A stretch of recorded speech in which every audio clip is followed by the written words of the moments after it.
TJ Jones, the host of the State of the Saints podcast.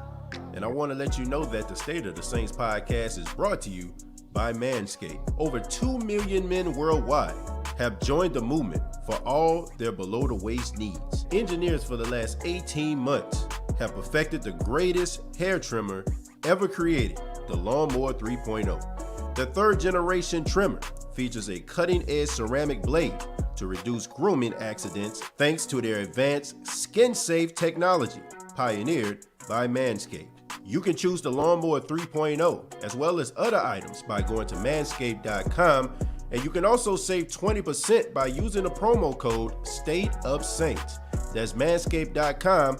Use the promo code State of Saints and save 20% on the Lawnmower 3.0 as well as other Manscaped items. That's manscaped.com. Hey, what's going on, Who Dat Nation? It is yours truly, TJ Jones, the host of the State of the Saints podcast, and hope everybody is having a good, what today is, Wednesday? Wednesday night, man, I'm just living right now. It is March 17th, man. Happy St. Patrick's Day to everybody out there, man, and hope everybody had a good St. Patrick's Day. I know a lot of people are excited. Some people got stimulized on today. Hope you ain't spend it all in one place. And I hope you ain't drank it all in one place. But thank you so much for spending your time with yours truly. And we got some things we need to talk about. We need to talk about the New Orleans Saints and some of the moves that they made. The Saints finally signed Jameis Winston. I haven't done a show since the Saints have signed Jameis Winston. And so thought it would be only right that we go ahead and talk about Jameis Winston and, you know, him going into training camp, competing against Taysom Hill for the starting position. First off, I like the fact that the Saints re-signed Jameis Winston. I like the fact that Sean Payton trusts Jameis Winston. He feels like Jameis Winston has all the tools to be a formidable quarterback for the New Orleans Saints. Now, I'm pretty sure he probably feels he can be a starter as well.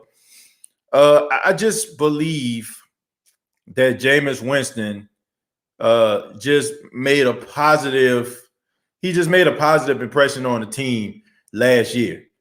I think, him coming from the Tampa Bay Buccaneers, I mean, there were some guys on the team that didn't really know what to make of it, especially since we all knew, about that whole, Mike Evans, Marshawn Lattimore situation and why they end up not liking each other.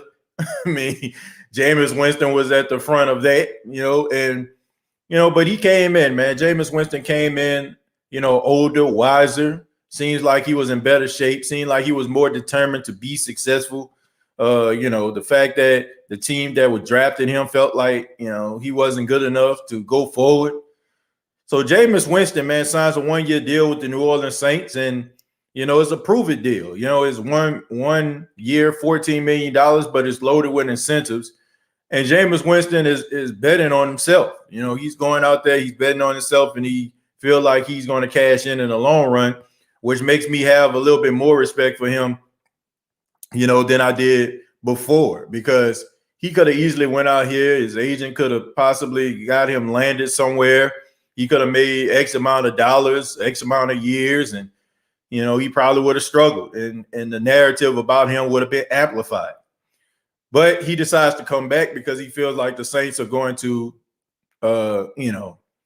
he feels like the Saints are going to put him in the best position to succeed.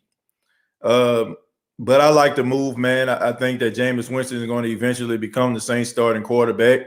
I think that he's a better fit for what the Saints try to do vertically and how the Saints are known as being a high-powered offense. I feel like he fits that mold better than Taysom Hill. But I in no means feel like the Saints should just stop with these two guys. If rather they draft a quarterback or, they get one in free agency, the Saints need to bring another quarterback in. But I want to say thank you all for checking out the State of the Saints podcast once again. And I'm going to go ahead and go to the comments. I apologize that I haven't had a show in the last couple of days, man. Paxton has been dealing with a strep throat, man. My son, y'all know, for those that watch consistently, the Packy man, he's been dealing with a fever, man. And, I'm a father first, you know what I'm saying, before I'm the host of the podcast. So my son comes first, man. But he's doing a lot better now. You know what I'm saying? He's doing a lot better now. And also, man, just emotionally, man, just dealing with the loss of my uncle, that kind of took a toll on me as well.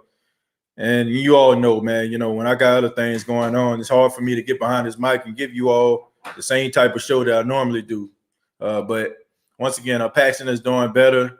And, he doesn't have a fever right now, so I'm happy about that. And also be careful to all those out there. I know they're supposed to have some bad weather, some tornadoes are supposed to come through. So y'all be careful out there. I know they're supposed to be making their way to the Carolinas where we are. We're in what they call the red zone as well. So, but be careful for all those that are dealing with that weather and the sights of those tornadoes. I heard the Saints about to sign San Fran's backup quarterback, Nick Mullins, 3 quarterbacks. Look, the Saints always carry 3 quarterbacks because that's just the way that they roll. And we know that if the Saints, sign Jameis Winston and make him the starting quarterback, then Taysom Hill is going to have his Swiss Army role. And you're going to need somebody that can come in that won't mess up the dynamic of the offensive plays that you call in the middle of the week. So you can have a backup to come in and play mop-up duty. So if they were to get somebody like Nick Mullins, he would just come in for mop-up duty. So the Saints were always going to carry 3 quarterbacks, in my opinion. Jerry Poole, I seen you have a new picture on your profile. Who that? Yeah, shouts out to Jerry, man. Jerry always showing up and showing out. Taysom got funny money just to help with the salary cap. Yeah, I mean, the only year that's promised to him is this year. All the rest of those years are avoidable years. So there you have it. What up, bro? Who that, TJ? I want Jameis to be the starter.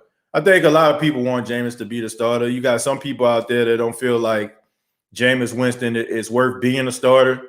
I just never understood like how we just give other people other opportunities and how we just pick and choose the guys that we just feel like are lost causes. I mean, I see quarterbacks like Deshaun Kaiser and Geno Smith and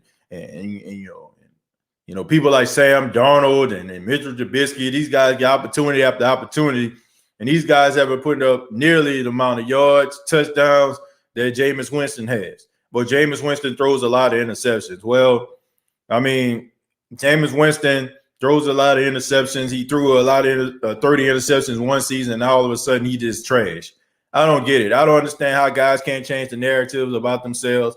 I don't see how we can just, on one hand, just accept the fact that we had the all-time great quarterback in Drew Brees, come to this team, but Drew Brees wasn't who he was and what we knew him as when he was coming from San Diego. I remember when Drew Brees had more interceptions than touchdowns, but we gave him an opportunity.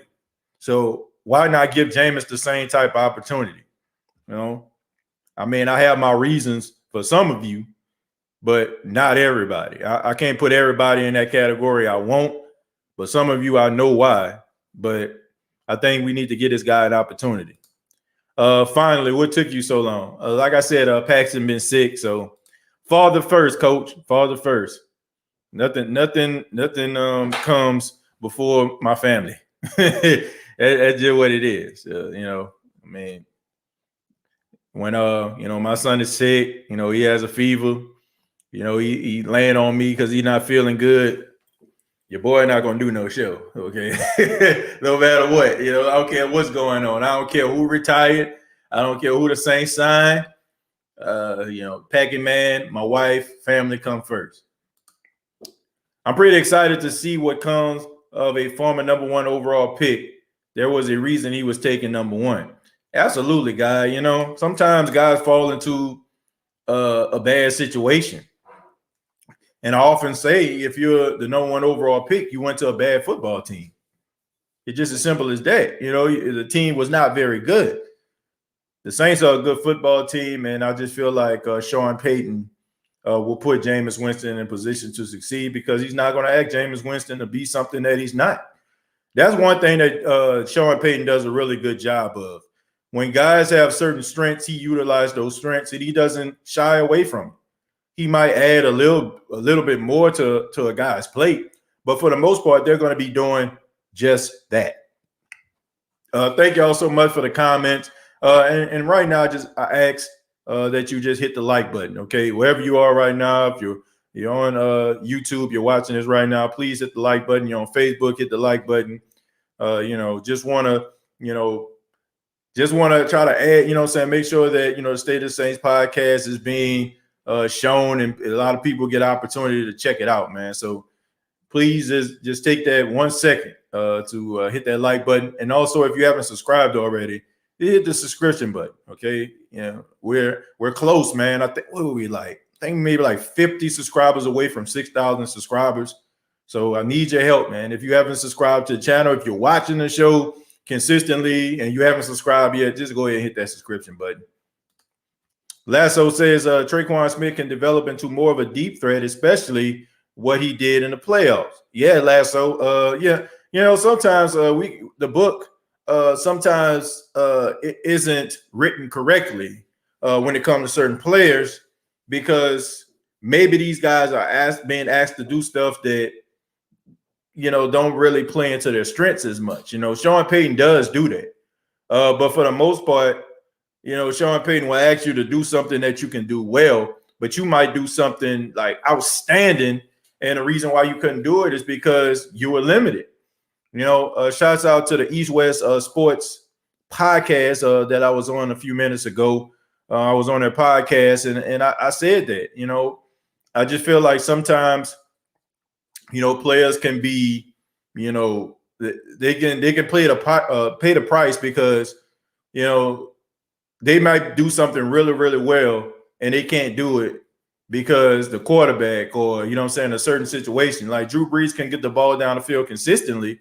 So that might be the reason why we may look at Traquan Smith a certain way. Traquan may go out there and may be able to shine this year and do something, unconventional, something we're not used to seeing him do, because, now the Saints can do, vertical throws, and he can run those deep posts and all those different routes that probably he ran at Central Florida, haven't run in years. So, I just say give him opportunity. I mean, Traquan Smith has changed the minds of a lot of us. Around this time last year, we were wondering if Traquan should even be signed by the Saints. We were like, man, why the Saints even, Saints need to get rid of this guy. But I think he changed the narrative, man. I think we've seen that Traquan Smith is a pretty good wide receiver. Hope your son feeling better, TJ. Pray for your family. Keep your head up, bro. The storm's supposed to hit us in a VA tomorrow, though. Yeah, that's what I heard, around here in the Carolinas, around that same time, man. Gabriel says, I hope Pac-Man feels better, bro, and I'm really sorry about your loss. My heart goes out to you, man. And I appreciate that, Gabriel. Yeah, man, my uncle, I was pretty close to him. When I was living in New Orleans, he was, my grandparents are originally from Mississippi, but some of their, some of my grandfather's brothers and sisters end up, trickling down to New Orleans, and he was actually one of them. So I had the privilege of knowing him throughout my childhood. And, although, like sometimes, I would go like, months, even years seeing him, there was, he was still really close, like my grandfather go fishing or something like that. All of a sudden you'll see him roll up in the truck. My grandfather, I don't care if my grandfather was like, I'm going by Sherman House. That was my uncle's name, Uncle Sherman. He was like, I'm going by Sherman House. Man, I'll be like, yeah, let's go. You know what I'm saying? My uncle he was a character, man. He had a very funny voice. He laughed funny, man. He laughed like Barney Rubble on the Flintstones. And he had like this very unique voice, man, that, that I think I can mimic to a T. People like I have people in my family laughing because, I can just mimic him like to a T. But yeah, I'm gonna miss him, man. I know we supposed to be talking about sports, but I mean, people come into your life, and they leave a mark in your life, and he definitely did that, and I mean, I just don't know, how to feel about it sometimes, since it happened, and also just it just sucks, man. Like the realization of the older you get, the older the people that affected your life as a child, they get. And eventually, like those people pass away. They pass away and because they're getting older. And so, man, you shouldn't take those type of things for granted. You should call those people, let them know that you love them and appreciate them. And don't just assume that they do. Oh, man, they know I love them. I mean, just hearing your voice might make them feel so much better. So rest in peace to my Uncle Sherman, man. I love him.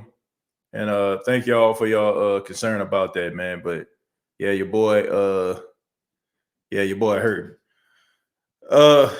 Dasha, thank you very much for the $4.99. I really do appreciate that. Thank you so much. But yeah, man, let's go ahead and get back to football, man. I don't want to bring everybody down, but that's what's going on in my life right now. Grayland says, I would draft a quarterback in 2022. If Jameis doesn't do well, we should give him a chance this year. Yeah, I think that's what needs to be done. I feel like that's what they need to do. I still feel like they need to draft a quarterback because, look, check this out, man. Like, even though he might have a good solid season, that don't mean that's going to be consistent quarterback play. And I think we need to understand that. I don't think the Saints need to put their eggs in one basket by neither one of these guys. You should always have a backup plan. And, this is uncharted waters that Sean Payton is in. Sean Payton has never really had to have a quarterback competition in practice at all because he already knew who the starting quarterback was going to be ever since he's come to the New Orleans Saints. He knew Drew Brees was his quarterback. So I'm pretty sure he's going to embrace it. And look, Sean Payton is excited about this. I'm serious, man. Sean Payton is excited about this. I'm pretty sure he's sad that he lost Drew, of course.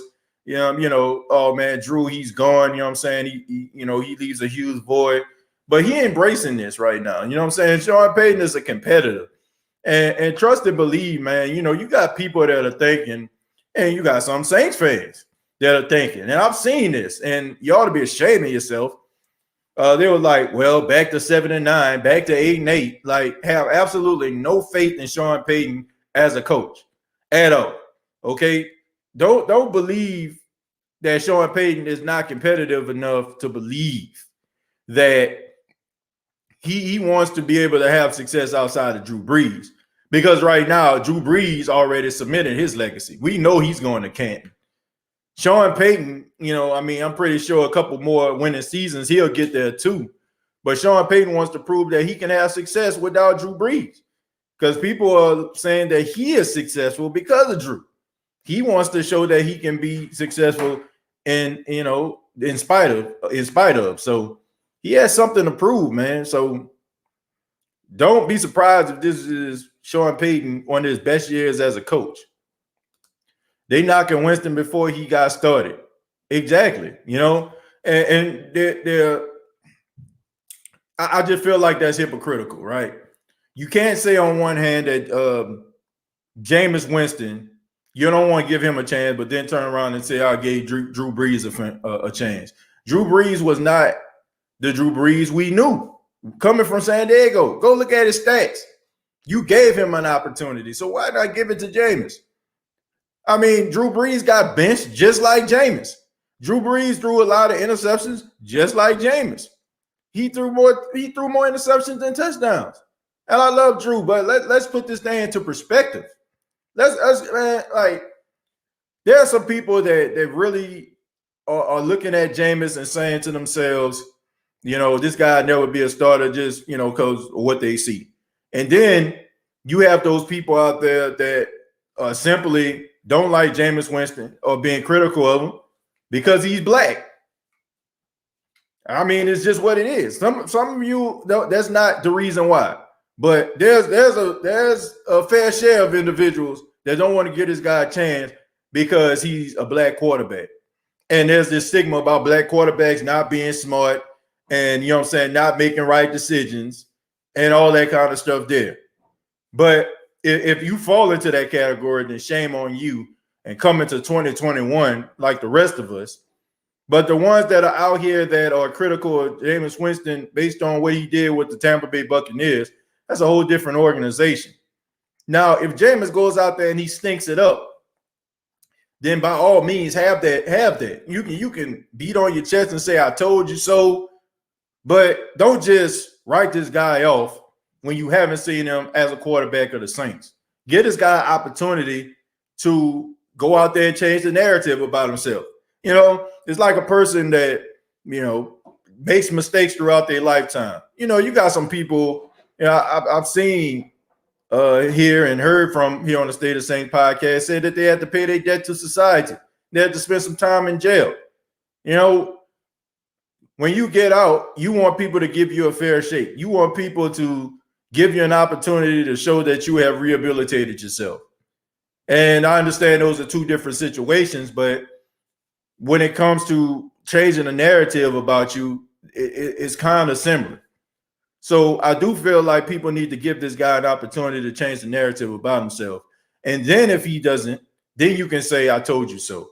But as of right now, man, you just holding on to what this guy did in Tampa. And that's not fair because you didn't hold on to what Drew did when he was in San Diego. And you allowed Drew Brees to change the narrative about what you may have thought about him before he came to New Orleans. So give Jameis Winston the same opportunity. That's all I'm saying. If you can't, then maybe there's something more wrong with you than just being a football fan. Josh says, damn, from a Bucs fan, y'all got a real one. Crazy work ethic, good leadership skills, and limitless potential. He's determined to be great, and it's impossible not to root for him. Josh, look, thank you so much for your comment, man, and thank you for being here on the State of the Saints podcast. Yeah, I mean, I just feel like, and I believe in giving guys chances.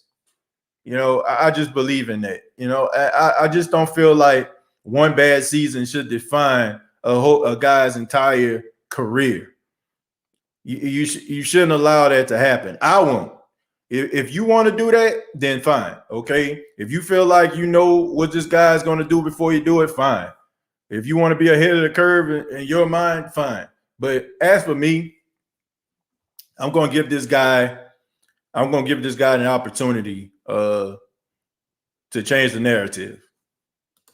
Damian says, put that East-West link you was on, TJ. I didn't see that. Damian, we actually pre-recorded it, man. So they're going to be putting that out pretty soon. So I'm pretty sure they're probably going to be doing some edits or something like that. But when it does come out, I'll let you know. It was pre-recorded, though. It was pre-recorded. So be on the lookout for that. Man, it's always a good time. Man, those brothers are so solid, man. My goodness. Like, it's like being in a sports bar with three of your friends, man. Shouts out to Kendall, Fidel, and Jerry. Good, solid dudes, man. If you ain't watching the East-West football podcast, man, what the heck are you doing?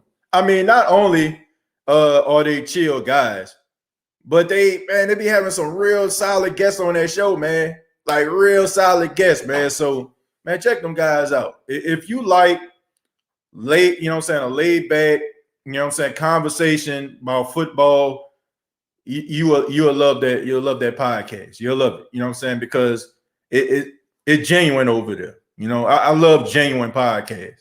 I don't like the podcast where people be trying to be characters and just trying to do it for clicks and likes. I just feel like passion is going to beat out any of that stuff any day. That's a good podcast right there. That's passion over there. Shouts out to those guys, man. Have they ever mentioned what they got from the Jags for compensation for Malcolm Brown? No, not yet.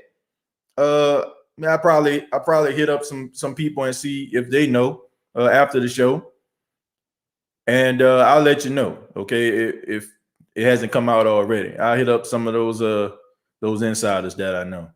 I want to see Adam Troutman go off this year. Yeah, me too. I'm really excited about Adam Troutman and what he can bring to the table. I'm excited to see if this guy's going to take that extra step. I believe that he will. I want to see this guy live up to his potential. And I really feel like with the emergence of a Taysom or a Jameis, they're going to rely on good tight ends, okay? Because they're going to rely on those tight ends to kind of get them out of those situations, a la Tony Romo, Jason Witten back in the day. You know, when Romo didn't know what to do, he checked it down to Jason Witten. So might be seeing more tight end plays this season. State of Saints podcast, praying for you and your family and friends. I appreciate that, Jared. Thank you, man. Who that kid Fitzgerald says, I'm not excited about Jameis Winston. Sorry. Will he be better with the Saints? Yes. But I give it about week 6, and he'll be making the mistakes he was making with the Bucs. Well, who that kid Fitzgerald? I mean, you're entitled to your opinion, but I just would hope that you would give a guy an opportunity. And, you know, I just feel like we don't know what this guy's going to do in the Saints uniform, and you can't just compare him to what he did in Tampa. Because, like I said, I mean, we didn't do the same thing with Drew. We weren't comparing, you know, like, man, Drew come up here, he's going to be throwing interceptions again in no time. Like, we gave him opportunity to change the narrative. He became a much better quarterback. I think he's already behind the 8 ball because some of us can't get the good quarterback play out of our heads, Drew Brees. So anything that he does or any mistake that he made is going to be amplified because we're going to be comparing him to Drew and not even realizing that Drew Brees basically just changed the narrative of how we think about this team. Anybody that was a fan before 2006 know what I'm talking about. Most of you that probably been, I won't say most of you, but those that were too young or didn't really become fans after 2006, you got a false sense of reality when it comes to this team because now you're comparing it to Drew Brees because the standard's been set so high at the quarterback position. But I'm willing to allow Jameis Winston to go through the motions. That's just what it is, okay? Drew Brees is an all-time great. So unless you're about to get yourself an all-time great quarterback, anybody that comes in, rather it's Jameis, rather it's Taysom, rather it's Mac Jones, rather it's Trey Lance, rather it's anybody, you know what I'm saying, that the Saints pick up, they're going to go through some growing pains. Sam Ehlinger, whoever they want to get. Whoever, you know what I'm saying, will come into this organization probably will go through some growing pains. So it's best for Saints fans to just kind of just, you know, sit back and just go, you know what I'm saying, allow yourself to go through the motions for this team to figure things out. You know, I don't think that I'm not writing guys off. You know what I'm saying? I'm giving guys opportunities to change the narrative about themselves. And like I said, I can't tell you what to do, but I think that you would be better off if you did it that way. I guess folks forgot the kind of situation Winston was in while in Tampa. He is in a completely different situation. He had a strong running game around him, good relievers, a good offensive line. Watch the difference. I'm confident. Go Saints. Sorry for your loss, and God bless you and your family. Tyra, I appreciate that. I appreciate that. But see, here's the thing. Jameis Winston already has 2 knocks against him. Okay, he got 2, not just one. One, he would be coming in after an all-time great quarterback. And then number 2, people seeing the team that he came from win the Super Bowl once they went out here and got another quarterback that wasn't him. So that's what people are saying. Well, he had the same team in Tampa, and now look at Tampa, they're Super Bowl contenders. All Tampa did was just get the greatest quarterback of all time and Tom Brady to come to their team. I mean, come on, man. Like, no disrespect to Jameis, but he's not Tom Brady. All right. And then, like I said, he's replacing a legend. So he already got 2 knocks against him already. So people already feel like, well, Tampa made the right decision getting rid of him, and we're not going to be better because of him. So, but it's up to him to change the narrative. And I know Saints fans. I know how y'all work. Y'all think it's the worst idea ever when somebody gets signed.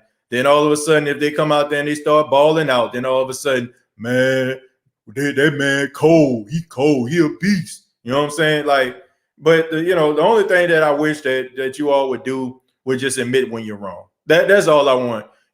Like it was like a comment that I put out about Trey Hendrickson, right? At the beginning of the season when his whole Clowney situation came out.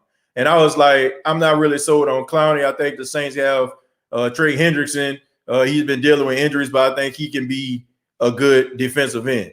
People was like, man, Clowney. So all of a sudden the Saints can't get him. We thought it was just the worst thing ever. Turns out Jadeveon Clowney about 3 games in, got hurt. And Trey Hendrickson just so happened to went on to have one of his best seasons statistically and was second in the NFL in sacks. So, of course, you know what I'm saying? I said this, people had their comments, and then they pretend as if like you didn't say these things. That is one of the main reasons why if I'm wrong about something, I'll come on here and apologize. But then you have people who will try to change the goalposts and say stuff like, well, everybody's seen this coming. No, they didn't. Everybody didn't see Trey Hendrickson coming. If that was the case, then why would they have all these people out here losing their mind when the Saints couldn't get clowned? But of course, everybody was the smartest person in the room. Now that things are apparent.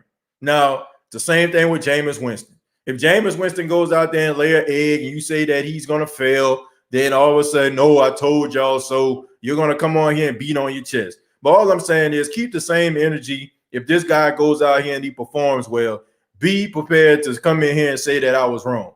You know, we all know that, you know, Saints fans can quit on a guy quick and jump on a bandwagon just as fast as the train running. So did the same thing with Teddy Bridgewater, you know. So, I mean, that's just what it is. I just want people to keep that same energy, all right? Like, just because it's on social media and time goes by, don't mean that I ain't about to pick up them damn receipts, okay? I'm gonna let you know. Like, I don't want nobody to think that I forgot, okay? Like Petrus Farms, I remember, okay? That's one of the main reasons why, if I'm wrong, I'll come out here and say it. I don't mind giving people their props. You know, as long as they ain't like coming disrespectfully or nothing like that, I'm fine. But some of us, man, we'll give wrong takes. Then we'll go and try to delete it. But I keep receipts, man. I keep receipts. I keep them. You know what I'm saying? Just in case you forget or want to forget, I make you remember. Okay? I'm just that petty at times. Okay? Because look, I just want people like to understand it's not that bad to get something wrong. Like we live in this world where people just feel like everything, like you got to be right about everything. No, you don't. You know, learning on the fly is cool. 30 interceptions, 30. How can that ever happen in NFL? So yeah, this is a pretty terrible signing. It was horrible for Peyton Manning to have 28 interceptions. It was bad for Brett Favre to have 30 interceptions. All right. Slinging Sammy Bob back in the day. You know what I'm saying? It was wrong for him to have about 30 plus interceptions. All those guys just so happen to do is go on to the Hall of Fame.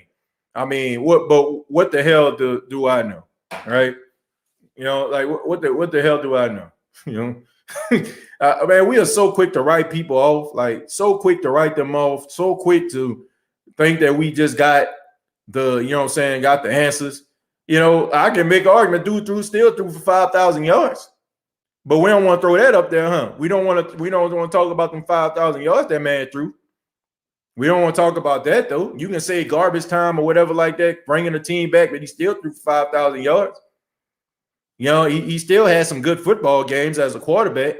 But, of course, like I said, that's what we do. We take a guy's worst moments and we amplify it. You know what I'm saying, to try to feed our narrative. You know, allow a guy to change the narrative. You know, I think about somebody like Tiki Barber who fumbled most of his career. He got the fumbling down pat, became a pretty damn good running back. You know, like guys can change the narrative. Like we just so quick to give up on guys. Like give a guy opportunity. Maybe a change of scenery will help a guy.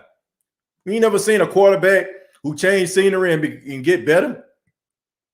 You know, Steve Young wasn't all that with Tampa. Went with San Francisco, became a really good quarterback. You know, I don't know, man. I'm willing to give people opportunities. I don't know how y'all can get the right people out. Speed TJ, we've had some garbage quarterbacks back in the day. These new wave Saints fans have no idea. Yeah, they don't know what. I mean, look, some of y'all are young. All y'all know is Saints prosperity. You know, y'all probably seen some missed playoffs, but the Saints were always close up to the end to try to possibly make the playoffs. I remember when the season was over by week 5. You know what I'm saying? Because they were 0-5. You know what I'm saying? Like, I remember those days. But some of you, like, I have a false sense of reality about how to judge and how to determine Saints football these days because all you seen was positivity your whole entire life. That's all you seen. All you seen was the Saints winning or being in playoff contention or winning a Super Bowl. That's all you remember.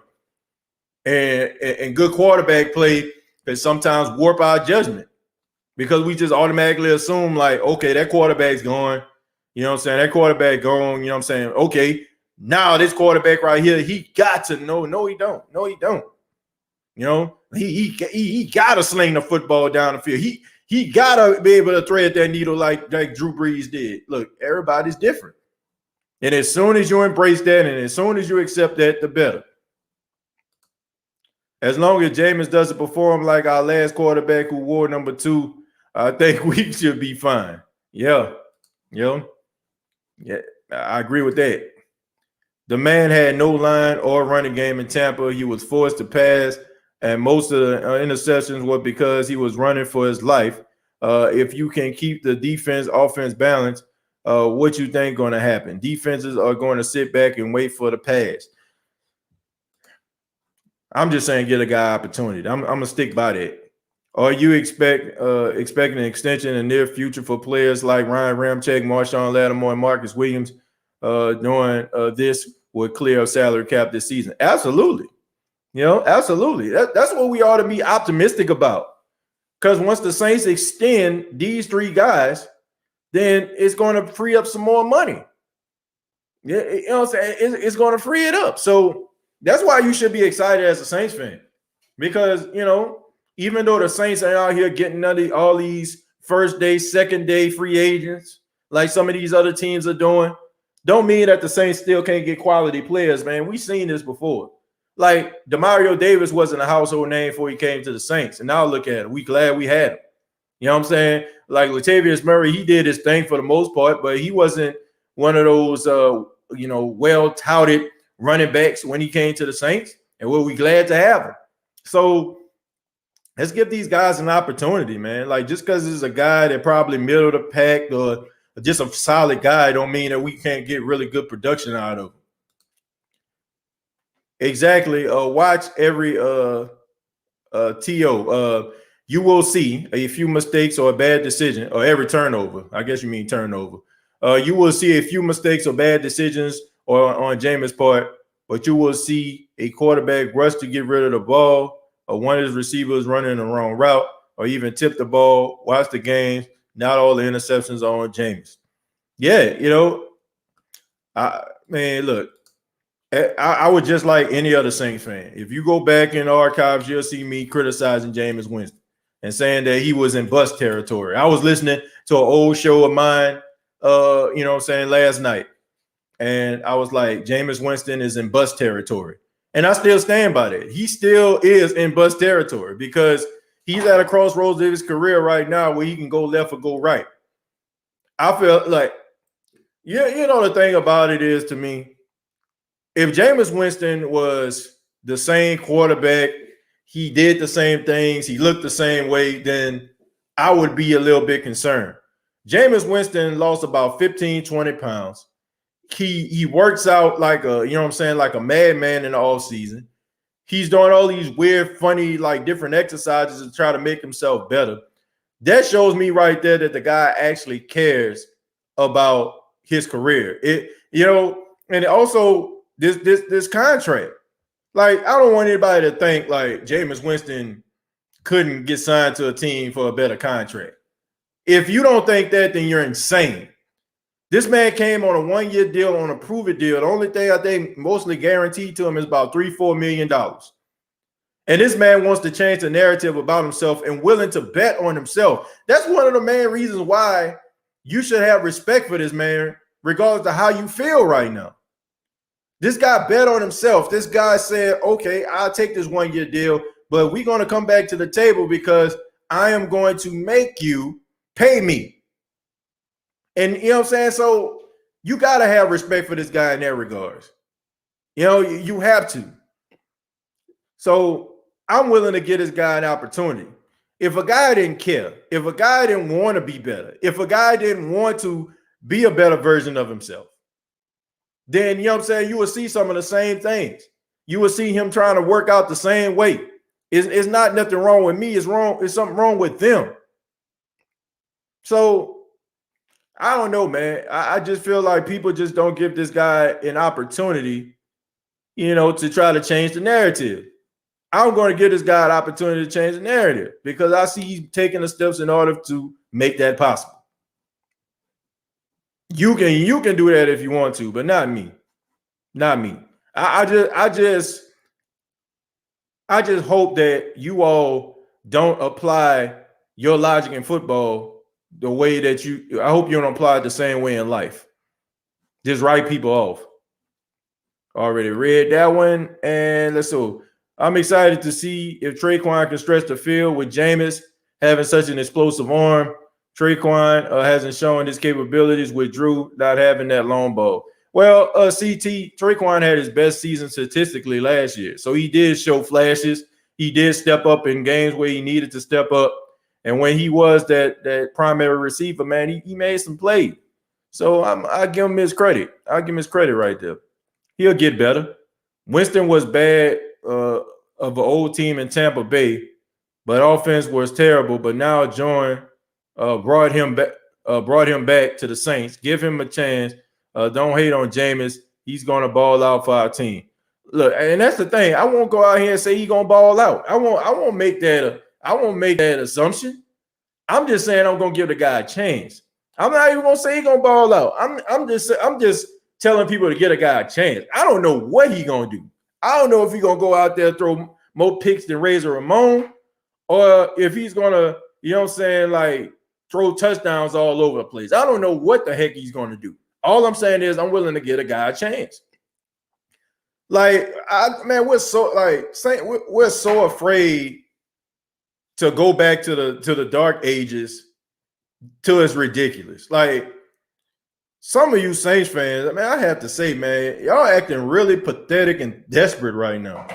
Seriously. Like, yeah, that's your only fear. Like, and you're only like thinking about yourself in this regard. That's it. You talk so much trash to some of these rival teams. You said all these different things, and now you're afraid because Drew Brees is gone, and now that hedge that you have is gone. Now you're afraid. Now you're scared to step out because you don't trust this team. This team was built for at least about 3 years for life post Drew Brees. None of you wanted to see that because a lot of people are traditionalists. People love nostalgia. They love nostalgia. They like to keep things the way that they were. And any type of change that comes along, it scares us to death. And we're thinking about ourselves right now, when it comes to the Saints quarterback position, because we're just thinking about the Saints not being good. All I'm saying is this is a good football team if you look at it. If you're looking at the New Orleans Saints, you're looking at the way that this team is structured. This is a good football team. And if you can't appreciate that, then I don't know what to tell you. I understand there's going to be a drop-off in quarterback play. I'm not naive. I'm not naive when it comes to that. Drew Brees, one of the smartest quarterbacks that ever played the game. This guy can dissect the defense, can pick it apart. But it takes time for a quarterback to develop those type of skills. It takes time for a quarterback to be able to read defenses. It takes time for a quarterback to kind of hone his craft. Everybody just don't jump off the porch and become elite. We look at players like Patrick Mahomes and Deshaun Watson and guys like that, and all of a sudden, like now, every player that comes out of college, we expect for them to throw 40 touchdowns and 3 interceptions.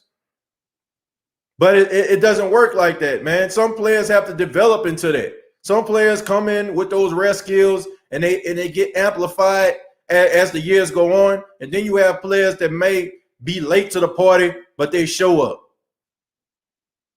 So there's a lot of fear going on in Who Dat Nation. And it's just sad that some of you have absolutely no faith in nobody else other than Drew Brees. Like, it's sad. You have absolutely no faith in none of these other players. I trust these other players. Even if Jameis Winston can't play like Drew, I trust the defense. I trust the O-line. I trust the running game. Where y'all at? Where the wide receiver? You know what I'm saying? I trust the wide receivers. You basically are saying, like, because Jameis is there, this team is going to be a complete failure. That's basically what you're saying. So You don't have no faith in Cam Jordan. You don't have no faith in Mario Davis. You don't have no faith in Lattimore. No faith in the secondary. No faith, in the O-line. That's basically what you're saying. That's basically what you're saying. I trust this team. I trust these players. Saints got good leadership. You know, they have a good front office, good GMs, assistant GMs, good scout team, good coaches. I think the Saints going to be all right. Tampa is handpicked this year.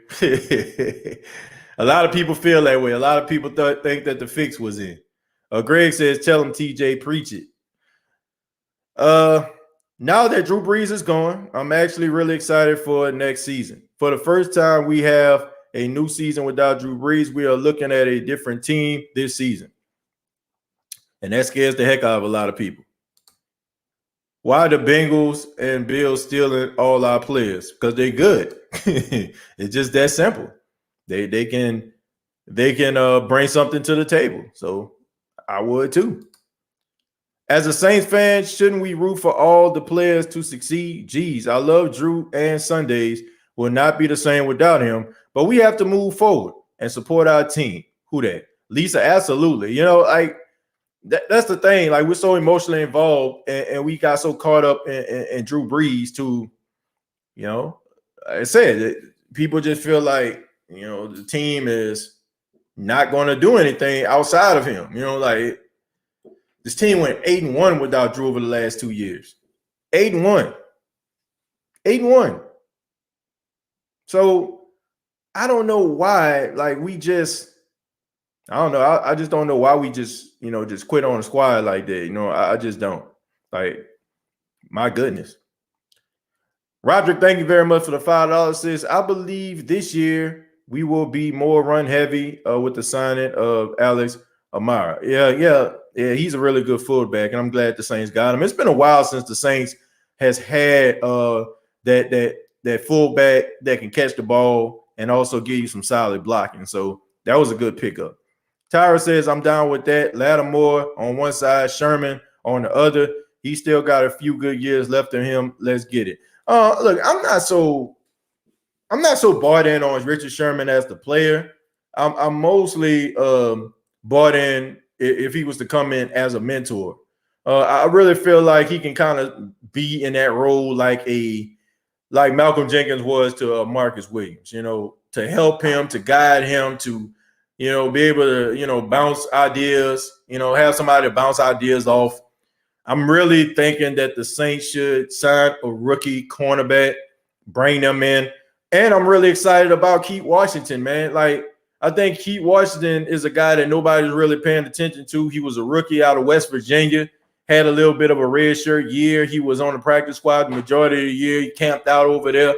But he's a lengthy guy. He's about 6'1". He's about 204 pounds. So, you know, that year he probably took off, getting with the strength and conditioning coach, being able to put a little bit more size, more muscle on, you know, and I think you can learn to be a little bit more physical. So I'm looking to see what this guy can actually do. And you can bring a guy like Richard Sherman in to be a mentor to a guy like that, and also maybe draft another guy. Okay. You know, I think that would be something that the Saints need to do. And also, if the Saints couldn't get Richard Sherman, I would like them to get Adoree Jackson, the cornerback that played for the Tennessee Titans. He came out of USC. I mean, he had some injury, plagued years, but he for the most part, he plays pretty solid, man. And I would like to see the Saints actually be younger at that position. So if you're not going to draft somebody, at least get somebody that's young. Okay, if you're going to get a Richard Sherman, who I feel like is going to come to you at a considerable price, due to the fact that Richard Sherman is his own representation now. He's his own agent. And also, you know, the relationship he had with Chris Richard helping him develop as a corner.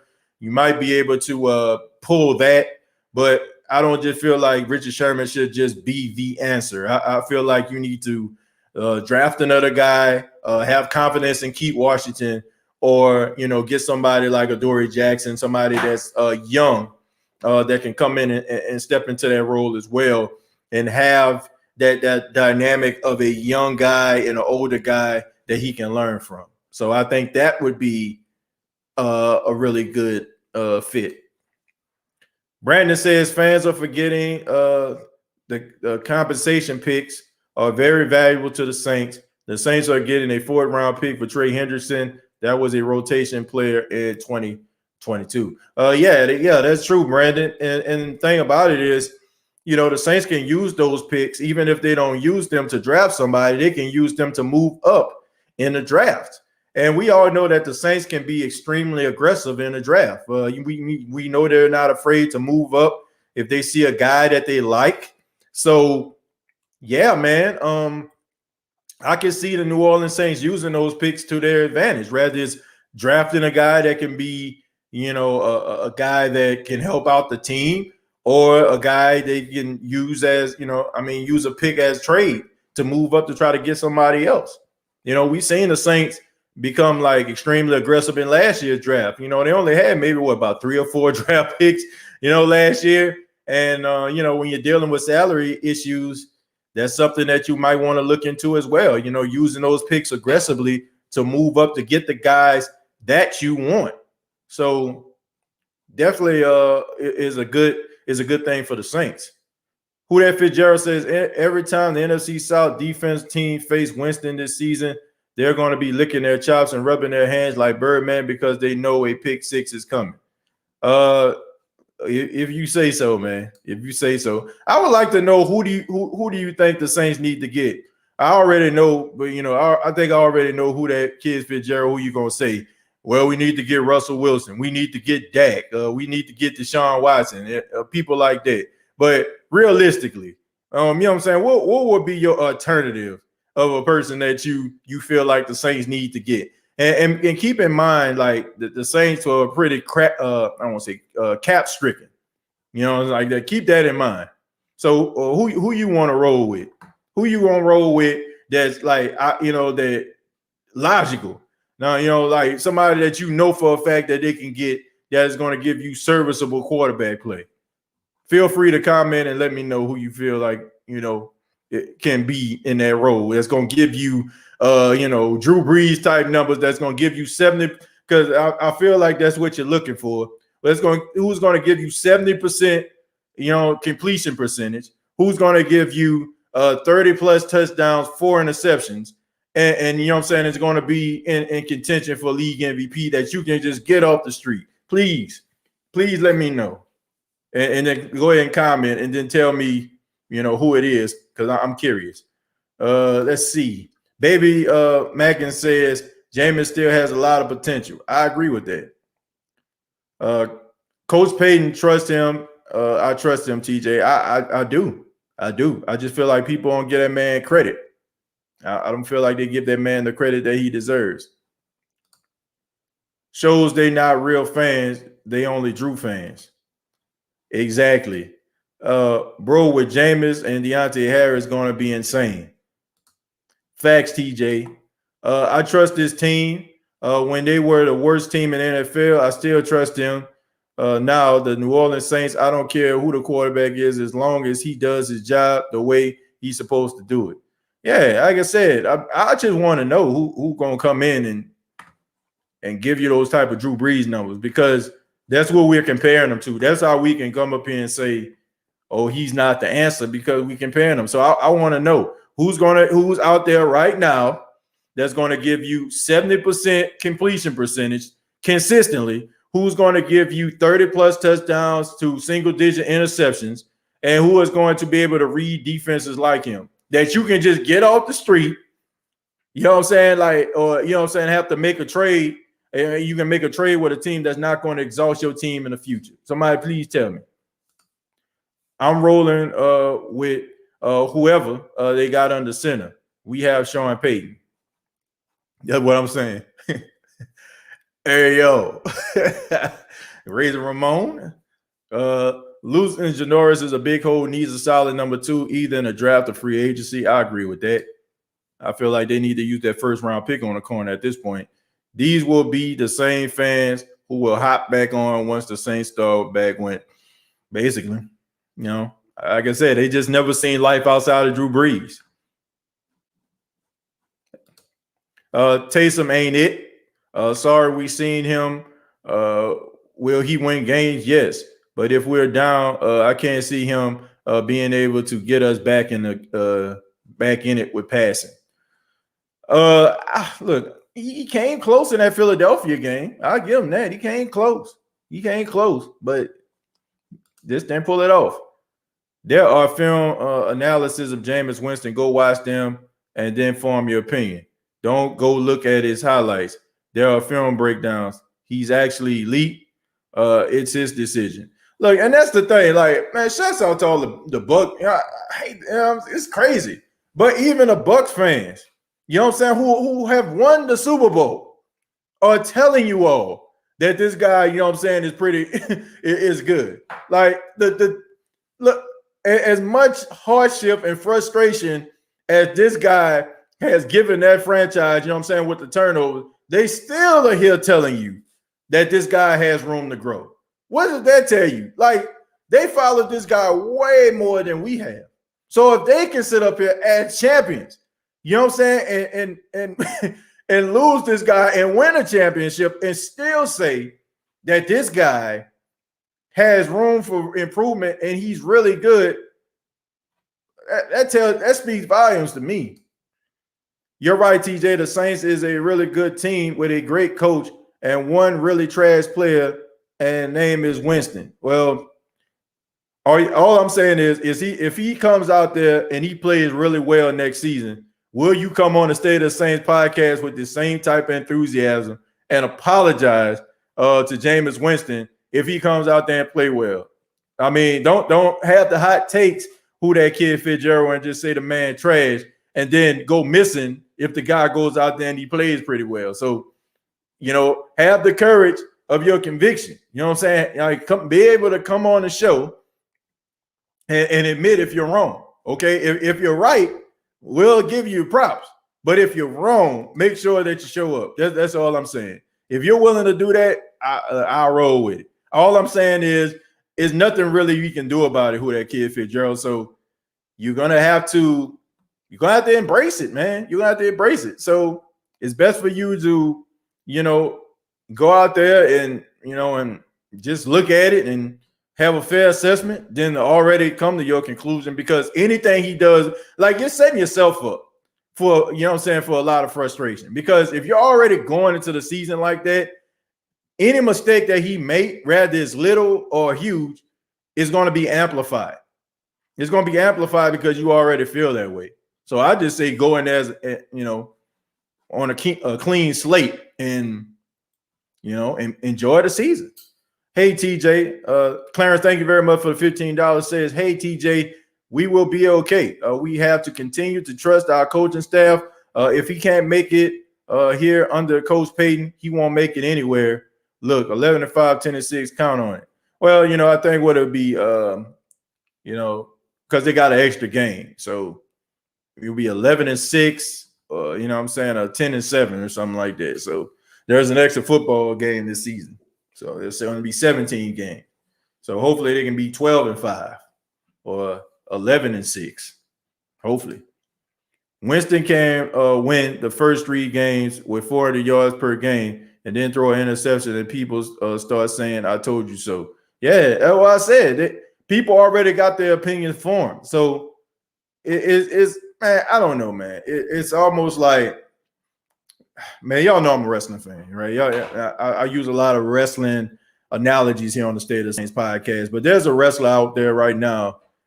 She's a female wrestler. Her name is Nia Jax. Nia Jax is a much larger female wrestler than most, and she's known for being very hurty. Means she gets into a match, and she's known for like being too aggressive to hurt some of those smaller, frailer wrestlers. So Nia Jax can have a really good match and nobody gets hurt at all. But as soon as like somebody like falls down or hurts their shoulder or grabs their shoulder, man, Nia Jax, man, she hurting folks. And it can happen like in between months or whatever. It can be like every 6 to 9 months or something like that. But the reputation is already there. So you got people out there that already assume the worst because Jameis Winston is a quarterback. So if he does anything bad, it's gonna go way up here, okay? And you know that's just the way that they roll. And it wouldn't be the case if the Saints just had a rookie quarterback. If it was just Mac Jones coming off the street and he throws an interception, it's just Mac Jones throwing an interception.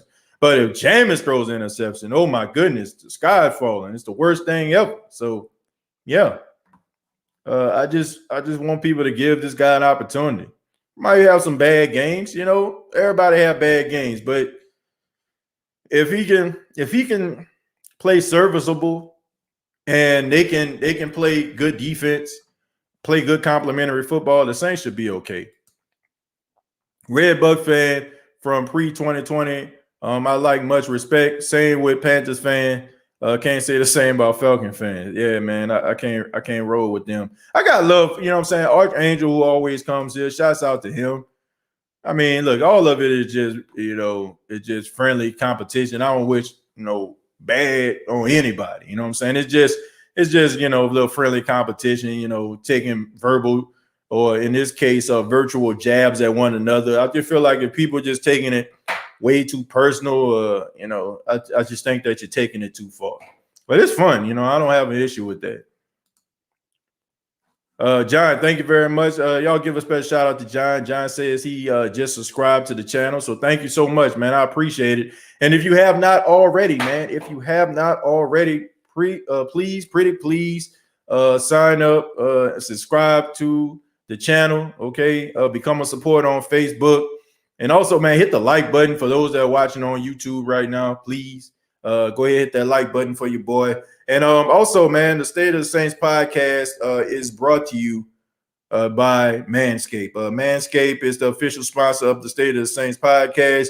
And right now, man, we know basketball season, college basketball is March Madness right now, the tournament season. And you need to take care of your hair and hose with the best tools for the job. We're talking about the sponsor of the State of the Saints podcast, Manscaped, the global leader in male grooming from head to toe. When the clocks wind down in March, be clutch and avoid the upset with Manscaped. Performance packages to keep you all's hair looking very tamed and really, really good, okay, is Manscaped. Manscaped is trusted by 2 million men worldwide, so join the Manscaped movement and start taking care of your balls today. 20% off, free shipping by going to manscaped.com and using the promo code State of Saints. That's all one word, State of Saints, okay? All your male grooming items are available, the razors, the hair trimmers. Lawnmower 3.0 is what I often recommend here on the State of Saints podcast. So it's the official sponsor. Y'all check them out. They have some great products. Use that promo code State of Saints. No matter if you're getting something that costs $100 or something that costs as low as $7. Use that promo code, get those 20% off, and I guarantee you won't regret it. D-Jack for 1 year, $6 to $8 million with incentive, deal or no deal. Wouldn't be mad at it, but I think you already got yourself a Deshaun Jackson type player in Deontay Harris. So why exhaust the bank account when you can get the same type of production from a player that's playing for the cheap? Bears punch in the air right now. Yeah, you know they tried to give it all up and risk it all for Russell Wilson, and Seattle said no mas. What's the Facebook page name, TJ? The State of the Saints podcast. Same things. The State of the Saints podcast. Look it up. Follow. Come a supporter, man. Shouts out to people like Tyra, you know, who's also a supporter of the State of the Saints podcast, and so many others on Facebook, man. So thank for all my supporters out there. My guy Brandon, thank y'all for y'all support, man. I appreciate that. Thank y'all for investing in me, man. Those that donate to the show, it means a lot to me. Y'all really don't know, and it helps out an awful lot. Thanks, TJ, and all y'all's who that. Be well, all. Anthony, thank you so much, and come back again, man. Global leader. That sounded suggestive. Look, I'm reading the script. I'm saying so. Look, You know what I'm saying? I'm reading the script, so Tug, though, that it is what it is, man. Manscaped was nice enough to invest in your boy. Thought that the podcast was worth investing in. I felt they are worth investing in. I'm not telling you anything I don't know from personal experience. I use their products, so I'm not saying anything or promoting anything that I can't get behind fully. So they do have good products. Okay, global leader.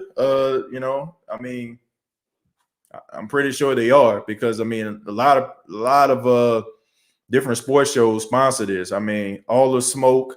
Y'all probably know that show, All the Smoke. Also Colin Cowherd, like he actually is one of the people that endorses it as well. So Matt Barnes, Matt Barnes, All the Smoke, Matt Barnes crew, they sponsor, they endorse it. So I'm up there with that. You know what I'm saying? They invested in me and I appreciate them, man, for it. So no doubt about that. Over under 2021, same stat line, Michael Thomas, 1,200 receiving yards, Traquan 600, Deontay 500, Marquez 400, Adam Troutman 500. Thoughts? That's a lot of throwing of the football right there. That's a lot of throwing of the football. I don't know, man. I don't know if the Saints gonna be throwing the ball that much. That's a good stat line for a few of the guys I see.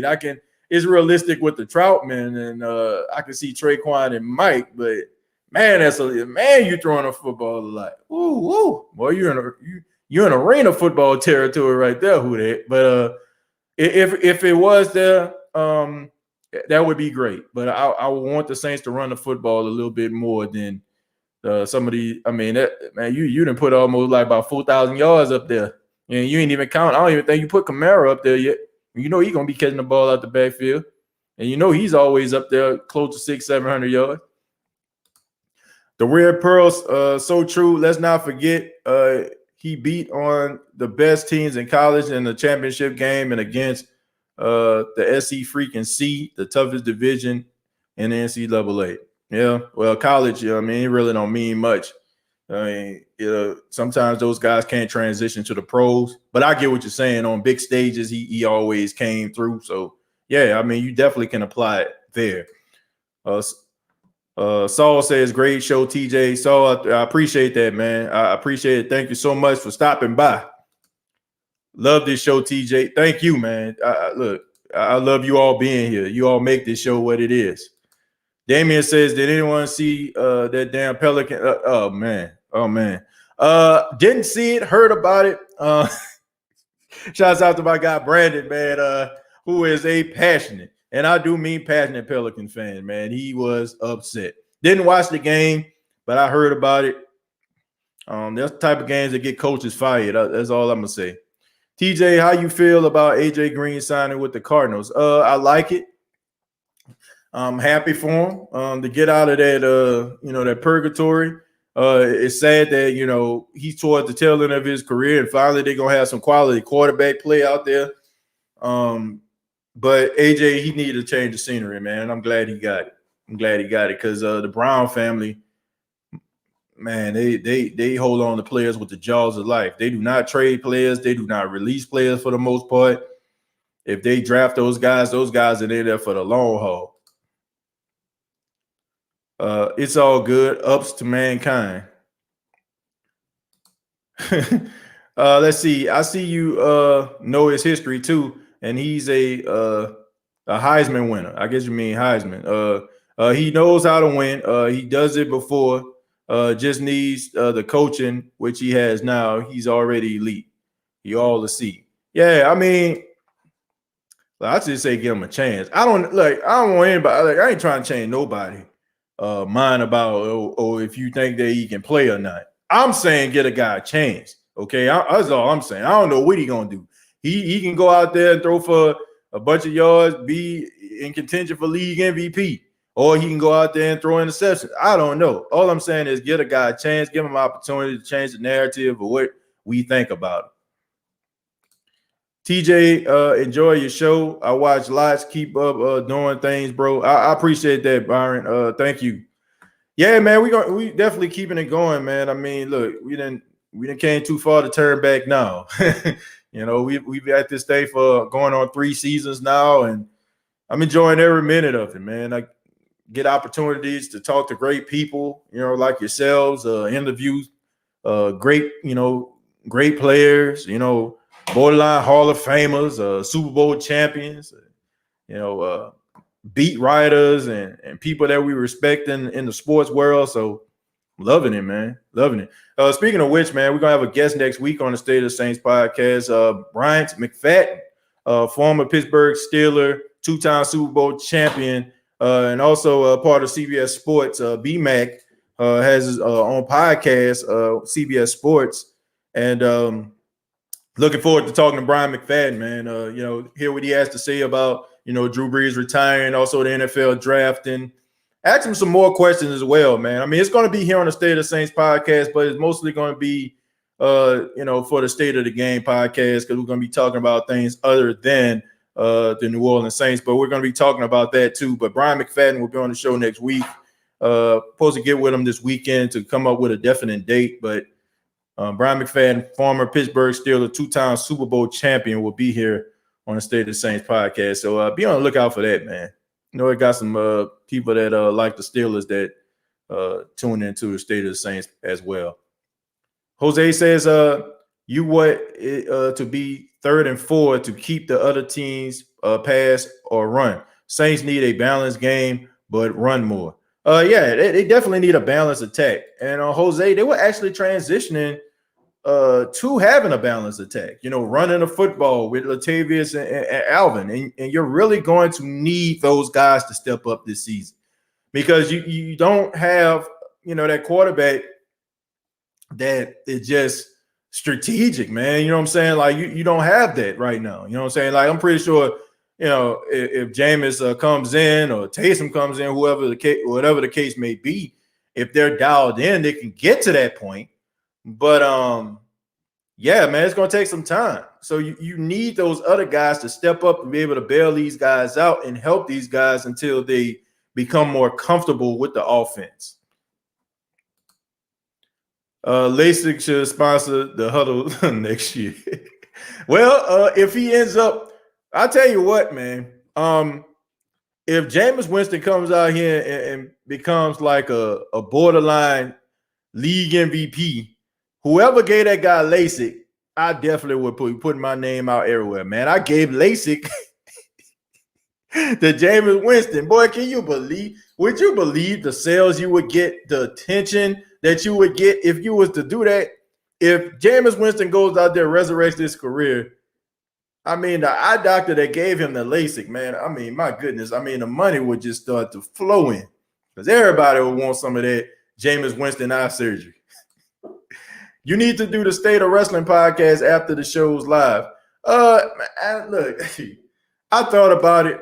Like I said, I got so many different things going on. I was doing a weekly wrestling podcast every Friday, and I had to stop because number one, not only am I on-air host for the radio station I'm at 90.9, but I'm also the producer. Like I do all the interviews, I write all the commercials that we put out there, and then on top of that, what I'm saying, I just got to make sure that we have people going to our social media site. So, I mean, I wear a lot of hats. On top of that, being a father, a husband, and a host of the State of the Saints podcast. So, I didn't want to put too much on my plate. I definitely love wrestling, man. I definitely would want to do something, about it and go live and stuff like that. I think I can do something a little bit different, but it just, I don't know, man. The wrestling podcast that I see, it's just a bunch of guys, that just, I don't know. I don't know. Just a lot of weird stuff be going on, man. You know what I'm saying? I would like to do it different. I don't want to just be, critiquing. Like tonight, I know AEW was on TV. I don't want to just sit there and just be like I'm just a fantasy booker or something like that. Like if they would have did it this way, then everybody would have been happier, but like I don't want to do that, man. All that, what they call it, fantasy booking. I don't want to do that. I'd rather like talk about wrestling, as a whole. Maybe like take like the hottest topic and give my opinion, and also just give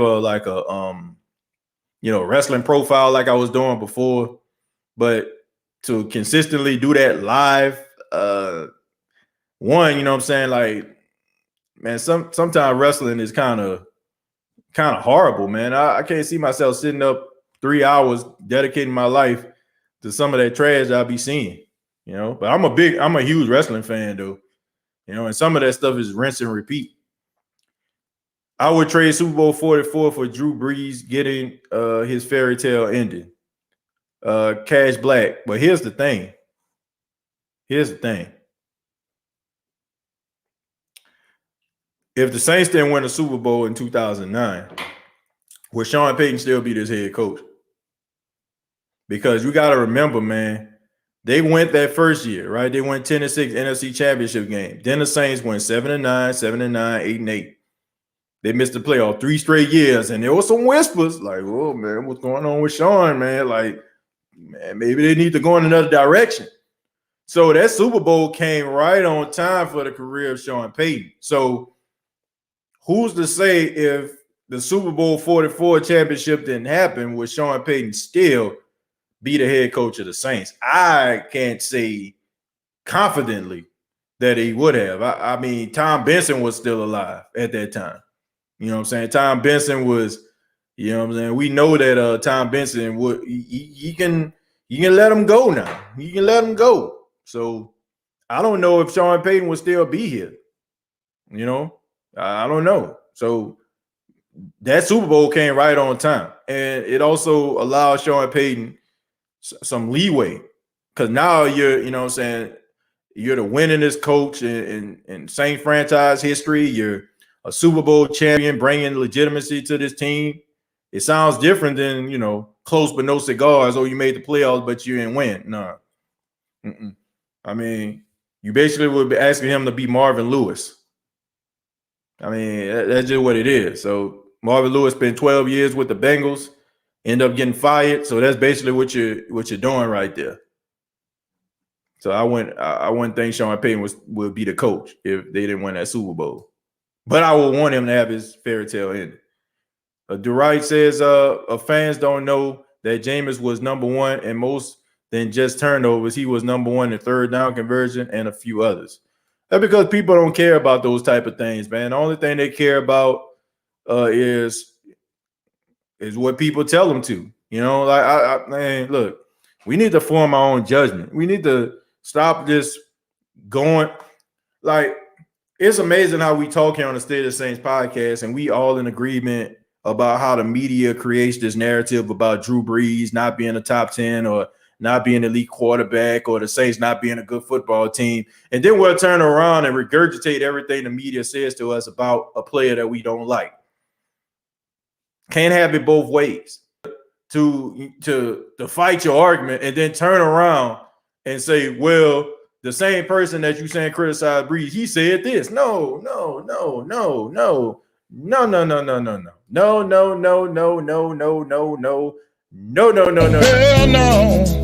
To the no. Hell to the no. It don't work like that. Like you can't have it both ways. Ain't happening. All right. I'm sorry I said no too many times. I was just trying to transition to the Bishop Bullwinkle. I had to move the screen, so that's why I said no. Hell no. To the no. Hell to the no. Yeah, have to be a little bit quicker. So that's for Jerry, man. That's for you, Jerry. Alpha Sports says they were talking about getting rid of Brees and Payton after the 3-7-9 seasons. Not Brees. Not Brees, Alpha, but they definitely were talking about getting rid of Sean Payton. No doubt about that. Drew Brees was still throwing for about 5,000 yards. Now they weren't thinking about that, but they definitely was thinking about Sean Payton. Low key, the loss of Trey Hendrickson for free hurts, man. Yeah, I mean, but I seen that coming. I said the dude was gonna get a respectable contract. Now, I didn't think he was gonna be second in sacks. I will say that, but I definitely felt like he was gonna play his way out of New Orleans. I saw that coming a mile away. You just have that gift on the Reddit. Yeah, man. Got to, man. Got to. Darren Sharper turned that defense around that year, no cap. Yeah, he did, man. He did. 9 interceptions that season. He was all over the field. TJ, you have too much fun with this podcast. Hey, man. Hey, look, we can't be, all dry. You know what I'm saying? We can't be day old Popeye biscuit dry. Okay. We want to talk about Saints, but we want to have some fun too. We want to have some fun. We want to have some fun. We can't, just, the Saints, they got to do this. And if they don't do this, then I don't know. No, I can't be like that, man. I can't. So I bring some energy, man. Let's have some fun, man. You know what I'm saying? Ain't no need for us to get soft. You know what I'm saying? I said soft, so what? I said I spell it. S-O-F-T. Soft. Yeah, I got quite a few of them on here, man. For monetization reasons, I can't play all of them consistently like that, but I got quite a few, man. I got quite a few on the Reddit. You know what I'm saying? When you're describing somebody soft, of course, I got Eddie Murphy in Life. When somebody just says something like, nah, got to put up Bishop Bullwinkle. When the Saints skunk somebody, this is one of my all-time favorites right here. When the Saints just beat somebody, I always got to put this on like. Don't take this ass whipping personally. So we got them, man. We ready. I'm gonna put a few more on there, man. Put a few more on there just to have a little fun. Well, thank y'all, man. Thank y'all. I really do appreciate you all's time, man. We got to see how he do first, boss, man. Yeah, but give him a chance. O-line, running back, wide receiver, quarterback, defense, and the coach. Yep. I think when Cesar Ruiz switched to the center position, Eric McCoy to the guard position, we're going to see a lot of changes on the offensive line. Did you really just say day old Popeye biscuit dry? Yeah, I definitely said, man, come on now, bro. Like, we all know that when it comes to the biscuits, Popeyes have the best biscuits when they hot. Okay, like we know this. We know when the biscuits are hot, when we can taste that butter and it's just the right combination of fluff and butter, it's good. But put that biscuit in a refrigerator and try to warm that thing up in the microwave the next day. My goodness. We know that you better have some water nearby because you're going to choke on that biscuit because it is dry as the Sahara Desert. I know I ain't lying. But that first day, like when you get it through that window, when they say thank you, you know what I'm saying? You get that receipt in that bag. My goodness, you hurry up trying to get home so you can taste that biscuit hot. For real. Oh man, TJ, that analogy with Popeye's biscuits hurt. That was too relatable. Yeah, man. Hey, we know, man. We love Popeyes, but we know those biscuits are dry the next day. Come on, man. I know I ain't lying, man. Some of us don't even wait till we get home.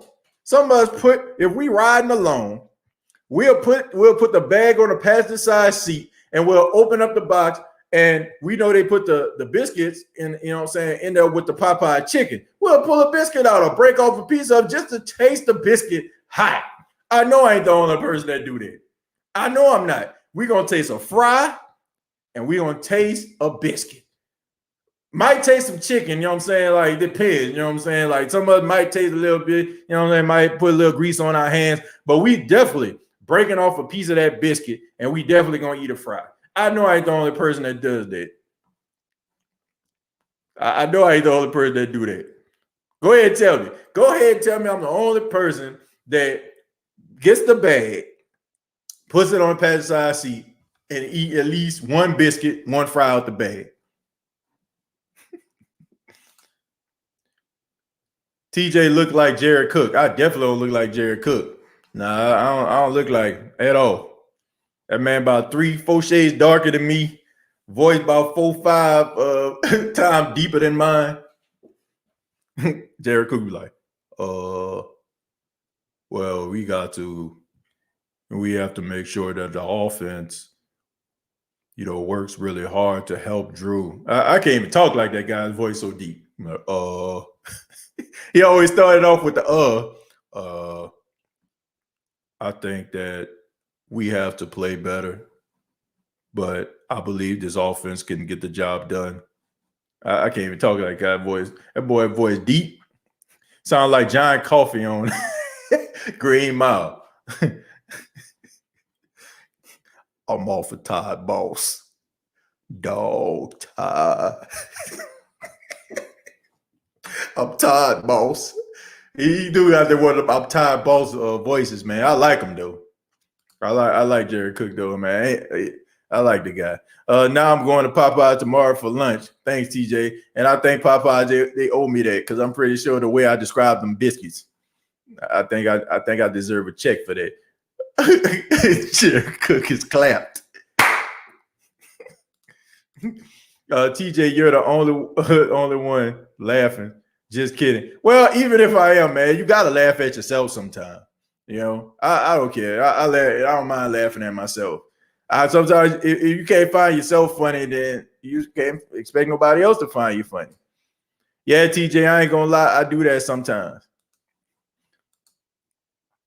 I never had Arby's, but I always see the commercials. I'm scared why no one talks about eating there. That's sus.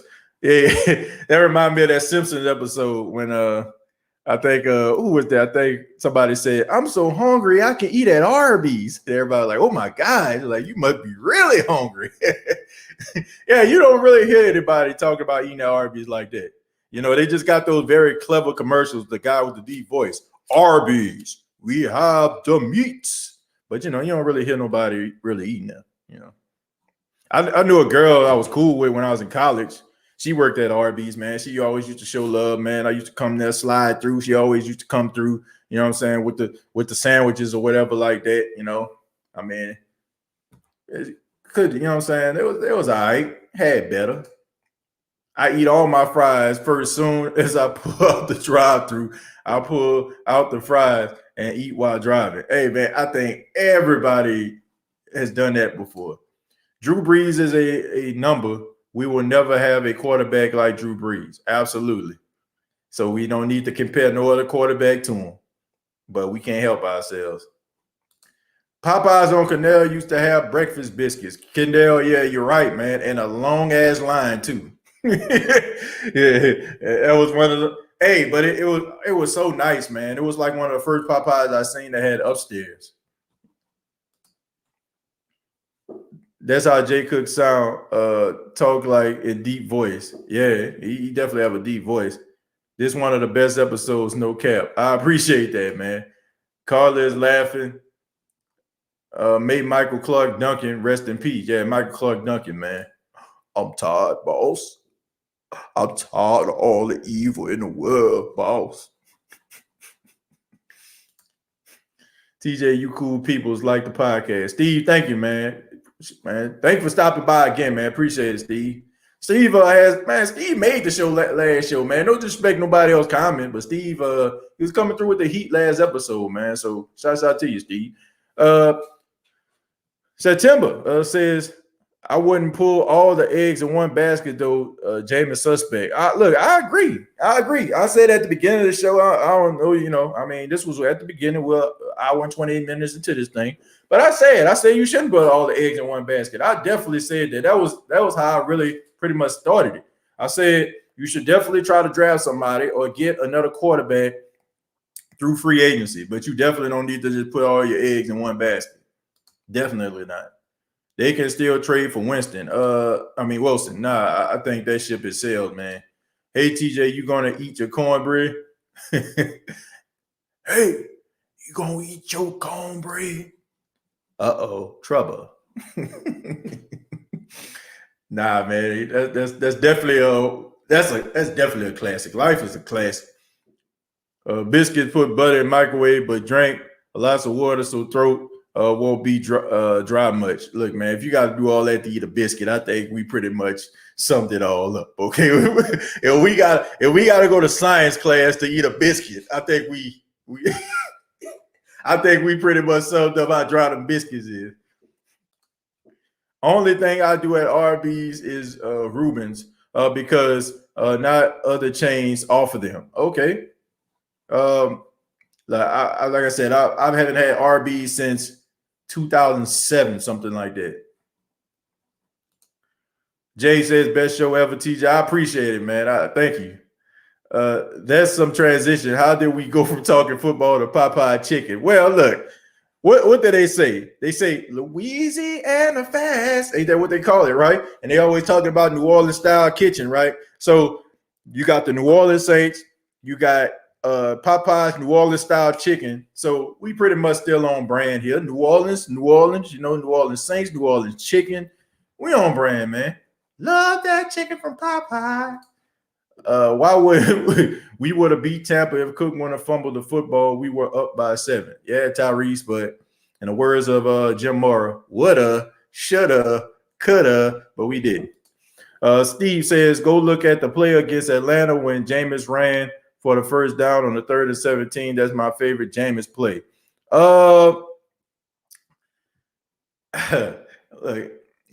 I think that Jameis is a lot better than people give him credit for. I really do. Still here just listening to TJ making some Cajun pasta and baked chicken thighs, man. That sounds pretty good right there. You know, that reminds me of shouts out to TGI Fridays, man. They always have that Cajun shrimp pasta that I like. It reminds me of home. Tracy says, who do you think wins the starting job? Jameis Winston. Popeyes or Chick-fil-A or a chicken sandwich? I'm gonna go with Chick-fil-A, man. Chick-fil-A chicken sandwich is the standard. Okay, not to say that the Popeyes chicken sandwich not good, but I will say this: I feel like the sauce that they put on that sandwich make that sandwich better than what it is. Okay, I do feel that way. It's almost like the Big Mac, the special sauce, which is nothing but sandwich spread, in my opinion. But they talking about the special sauce. There's no special sauce. It's sandwich spread. You get it at your local store. Okay, I think Sweet Baby Ray's actually has that secret sauce that they be putting on them Big Macs. Okay, so yeah, but I'm gonna have to go with Chick-fil-A. It's the biscuit, not the chicken. Chick-fil-A, the best sandwiches ever. Yeah, that's why they lines be packed. That pickle on the motherfucker though. Yeah, man, that pickle on the chicken sandwich. Hey, but the pickle be so doggone thick though, man. It fall out the sandwich. You end up eating the pickle before you even touch the sandwich. Thank you, Thousand Island. There we go. You know what I'm saying? Thousand Island. I couldn't think of it, man. I couldn't think of it. Yeah. Popeye's stealing the show here. Hey TJ, I love cooking. I made my own hot sauce. You and my mama would be in be good friends because she makes her own hot sauce. She makes her own barbecue sauce as well. Hey TJ, I love cooking. I may already read that. Kenny says I like Popeyes. Yeah, man. I think we all do. Lisa says, TJ, remember the year Peyton had Popeyes cater? There we go, man. Shouts out to Lisa coming through in the clutch. The segue is immaculate. Do you do radio? God, no. TJ, remember the year Peyton and Popeyes catered for the playoff game, I think, against Seattle. So there's the link to the Popeyes and the Saints. There you go, man. Lisa. Yes. Lisa, with the comment of the night. The comment of the night goes to Lisa. Great segue. My goodness. Where I live, Wendy's is the bomb. Yeah, man. Wendy's still a bomb. You know what I'm saying? Wendy's is clutch. Whataburger in Dallas, Texas, anywhere in Texas, okay? Whataburger, okay? I done spent a many a nights at Whataburger, you know what I'm saying, after I left the club, back in my youth. Because right after college, I moved out to Texas, man. I used to go to the club every weekend. You know what I'm saying? So, of course you go to the club, you know what I'm saying? You have some drinks or whatever like that. You get that big, fat Whataburger. Just sucks up all, you know what I'm saying? Like all the alcohol. Make you feel much, much better, man. So Whataburger is legit in Dallas, you know what I'm saying? Houston and all those other places. So if you live in Texas, you know exactly what I'm talking about. Know what I'm talking about. Oh, I love Popeyes. Yeah, everybody do, man. I do think Popeyes vary, though. Popeyes in New Orleans I think they're the best, okay? They got chains, but Popeyes in New Orleans got the best chicken. Do you love it when you can go from your main topic to having fun? Yeah, man. Look, that's what I like about this show, man. Like, we can start off like the topic of the night, which I think we stayed on consistently, has been Jameis Winston and him being signed, right? But in the process, people start to ask different questions. People start to maybe come in, and want to ask their questions. Probably didn't catch the top of the show, so I love it. I don't think this type of show can go left. You know what I'm saying? Unless somebody just comes in just mad disrespectful. But this is a rapid fire show, so any topic is up for conversation. We might end up start talking about like Drew Brees retiring and might end up, talking about the Saints signing somebody else, and it might end the show. So that's what I like about this show, man. That's why it's never like stagnant. You never know who's reading. Yeah, I mean, I don't know what people gonna say, which is more exciting about this show, because I don't know what people gonna say. I don't know what people comments are gonna be. I don't know what people's stance is gonna be on certain things. Yeah, Whataburger does come in hand when you're drinking. Yeah, absolutely. You go there and be having that hen with that, some hen and coke, or them straight shots at the club. Man, roll up to Whataburger, man, make you feel much better. Has anyone ever had Bojangles? Man, what? Yes, sir. I ate Bojangles the other day. Bojangles definitely has some of the best chicken, and they definitely have some really good biscuits. Okay, that chicken be extra crispy, and you know what I'm saying. I don't mind saying it, man. I'm about to actually fry some chicken this weekend. You know what I'm saying. I'm about to pull out the deep fryer. You know what I'm saying. I'm gonna pull out. I'm gonna go ahead. I'm gonna go to the garage because my wife. She does it. She loves, like the deep fried chicken, but I guess she doesn't want the smell to be all over the house. So she wants to do this experiment in a garage, man. So now we're gonna have the whole garage smelling like a two-piece. You know what I'm saying? Like, but I definitely want to do that this weekend, man. Not to brag, man, but my wife can cook really well, man. She definitely can make some really good chicken. This show making me miss home. Louisiana, great show. Hey, man, look, I'm out in Myrtle Beach, South Carolina, but I'm New Orleans through and through, man. I'm New Orleans till I'm through. So look, I know about some of those places, man. I know about some of those cornerstone places. Anyone know the Saints cap room right now? No, it hasn't come out officially yet, unless it happened since I've been doing the show. But I do know that they over the cap. Man, TJ still be having that Henny in my hand. Yes, sir. Yes, sir. Gotta. Yes, sir. You know what I'm saying? Gotta pull up that hen one time, man. Gotta pull it up, man. You think we can go DN with number 28? I'm thinking cornerback. Tic-tac-toe. I think that you're right about the cornerback. I think you're absolutely right. I will go cornerback over defensive end. Yes, Popeyes in New Orleans is good. Wings and breast with a pepper and a side of red beans. Yep. Matthew Judon is a gone. He was up and committed a soldier. I was ugly crying. Yeah, man. Judon, I think he went to the Patriots, if I'm not mistaken. But yeah, man, he was playing pretty well. He was playing pretty well, but the Patriots out there spending that money, man. They definitely opened up that checkbook. Yeah, Robert Kraft definitely gave that checkbook to Bill, and Bill is exhausting the hell out of it. But I think once again, I was on the East West Football podcast. It says the Tom Brady effect. It is. Now people are like, man, Tom didn't need Bill. Now Bill like, man, well, I ain't need Tom, and I'm about to show y'all. You mean your destination driver roll up into a Whataburger? My designated driver. Yeah, man, you know what I'm talking about. Rolling up. I ain't saying me personally rolling up. Who go to the club alone? Who going to the club by themselves, man? You know what I'm saying? Who doing it? And if you like, come on, man. Who go to the club by themselves? Man, come on, man. with the technicality, for a fact I ain't talking about going to a club driving drunk.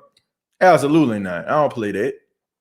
I don't drive drunk, and I don't encourage anybody else to do that. Chicken in a box. Yeah, man, over there by the McKenzie's, over off Gentilly, off Legion Fields. Yes, sir. Yes, sir. We got flavor here. We talk Saints food, anything, pretty much.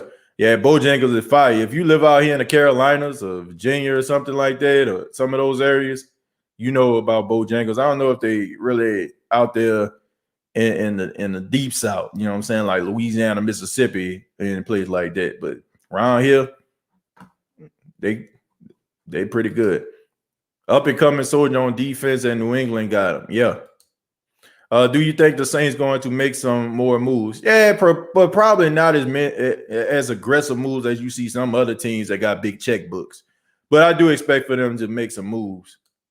I miss Mississippi so much. Be living in Miami is so much fun. I agree with that.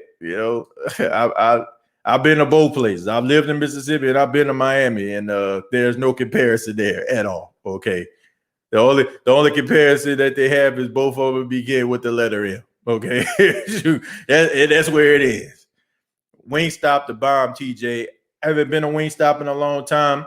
And Jay, honestly, I've become a connoisseur of some of these privately owned places that sell wings. I'm always on a quest, on a voyage to find some quality wings. There's this place out here called Magoo's out here in Myrtle Beach. And they make some really good wings. There's some more places around here. So I'm not so much into like chain wing places like Buffalo Wild Wings or any place like that. I like places that are like, properly owned and make their own. I'm always on a quest to find good wings. We're gonna read a few more and then we're gonna get up out of here. Lamar Jackson was like, we should keep him, of course. But Lamar Jackson also needs to understand that they're gonna have to pay him. So by paying Junine might, take away from his check. So they know what they're doing. Hey TJ, have you let me see, have you been to Deanie's in Bucktown? Yeah, I've been to Deanie's Seafood. Yeah, I've been there before. I've been there. People talk trash about the Brothers Chicken in New Orleans, but it tastes so good them late nights after the club. Absolutely, man. Brothers Chicken. What other place you can go get let me get 20 on 10 and let me get a 2-piece, You know what I'm saying? You can get gas at a 2-piece at the same place, man. You all right. You know what I'm saying? Like you straight. You think we should trade up for Kyle Pitts? I don't think so, man, because I think he might be able to. I think he still would be there. I don't think you're going to have to trade up for him. Wingstop is a hit and miss. They go through a lot of wings, set ingredients. Yeah. I say, man, I'm always on a quest to try to find a good wing place because it is the thing. When you're dealing with a privately owned place, they're always striving to make an impression on you. When you have like a chain places, like they really just feel like they just make it off namesake. So they know people just going to eat there just for the simple fact that they're Wingstop. But if you're like a privately owned place, it's like you got to make this good impression. Okay, this person got to know that, this is going to be good. So I think they put a little bit more pride into it versus load up the wings. You know what I'm saying? Like, then probably have like this conveyor spreading them. Nah, bro, I'm good on that. Roscoe's Chicken and Waffles is awesome. Yeah, I've been out there in California. Plan on going this summer, man. Me and my wife, we, because of the pandemic, we never really officially had a honeymoon, man. So definitely want to go out there to the West Coast. She's never been to Los Angeles, so plan on taking a trip out there to LA in the summer. If you ever in Shreveport, Bossier area, got to try Southern's classic fried chicken. I've tried that before. A girl I used to date when I was in college, she stayed in Bossier City. So yeah, I definitely remember going to that before. They have so many wing spots in the city, TJ. man, I'm always on a quest to try to find a properly owned place, man. Because like I said, they put a lot of pride in what they're doing. Somebody give me a football question. Let's end it with that. You know about linebacker Noah Spence on your team? Yeah. Noah Spence was a guy that had a lot of promise, man. Had some ups and downs throughout college. He ended up getting drafted by Tampa. But the thing about it is he can't stay healthy. And I think that he has good upside. I think he has good ability. I think if he's healthy, he could play. But you got to be on the field, man. The best ability is availability. And if you don't have that, then, it's going to be hard for anybody to know what your potential is, But if he's playing, then I think that he can do something. Hopefully, Drew Brees replaces Troy Aikman, the most importantly, Chris Collinsworth on television. Well, he's not going to replace them, Jules. He's not going to replace them. He's going to be in a studio of Football Night in America. So he's going to be with Tony Dungy, Rodney Harrison, and Mike Tirico. So he's going to be a part of that team, and I think he's going to be an analyst. I don't know if he's going to be a sideline reporter, maybe do something that Flutie was doing, or maybe do color. I don't know if Drew will be doing color. You know what I'm saying? I don't know if he wants to start out doing color, because maybe he could be a sideline reporter kind of doing what Doug Flutie is doing. Chris Collinsworth's son does, you know what I'm saying, for Notre Dame, something like that. But I just think that he probably going to be doing something in the studio, giving his opinion. He probably going to be the guy that got the clicker and me talking about what the team was thinking about when they made this play. But I'm looking forward to seeing it, man. I'm definitely looking forward to seeing a different Drew Brees that we normally didn't see. The student of the game, you know what I'm saying? The teacher, you know what I'm saying? Because that's something we never really seen from him. So, interested in that. Is the Watson allegations cap? I don't know if it's cap or not, but I just find it very interesting. A guy that wants to leave an organization. I'm not saying that it didn't happen. I don't know. I wasn't there. But I just find it very interesting that a respected quarterback wants to leave an organization, has a lot of leverage. This organization know he has a lot of leverage. And all of a sudden, out of nowhere, here comes some allegations. Okay, I mean, I'm just saying. Okay, I mean, you got the head coach of the team on Huddle and Flow. He really didn't want to specify, talking about Deshaun Watson being a quarterback. You had Mark Ingram say that he spoke to him, said whoever the quarterback is, we're going to embrace him. And then all of a sudden, here comes some allegations. So I don't know. But he did say that he's looking forward to clearing his name. And I ain't never heard nobody say they look forward to clearing their name. So I don't know. I just find that very fishy. And I do know that sometimes when teams feel like that you have the power, when you got all the hands, so to speak, they have a way of trying to make you out like you're a bad guy. It's almost like that Michael Thomas situation.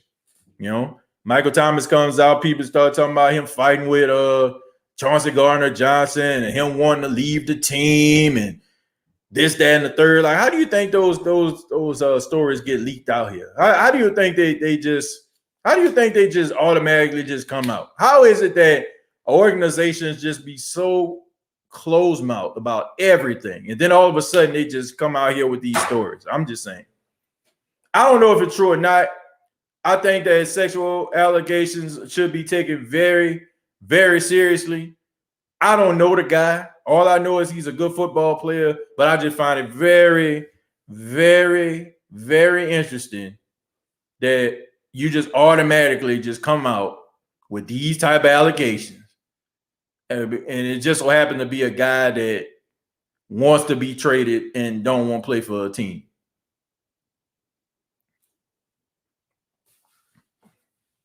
I'll just leave it at that.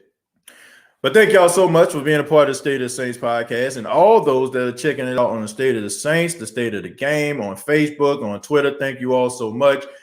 Please hit the like button if you're watching on YouTube or Facebook. Go ahead and hit the like button for your boy. Would really appreciate that. Also, please subscribe to the YouTube channel, youtube.com, search The State of the Saints Podcast or The State of the Game Podcast. Make sure you subscribe to both of them because anytime I go live, I'm going live on both right now. You know what I'm saying? Like, so if you want to, subscribe to the State of the Game, please do. You know what I'm saying? That's also, going to be live streams as well. Facebook.com, search The State of the Saints Podcast. Previous episodes available on iTunes, Spotify, iHeartRadio, Anchor FM. Thank you all so much, man. It's been fun. It's been exciting. Looking forward to giving you all more Saints news for the upcoming weeks. Next week, be on the lookout for that interview with two-time Super Bowl champion, former cornerback of the Pittsburgh Steelers, Brian McFadden. Keep you all posted, as well as some other guests we're going to have on the show as well. We're going to possibly get some NFL scouts to come in to talk about evaluating the teams, and also some friends of mine, that are sport podcasters as well. Till next time, all I got to say is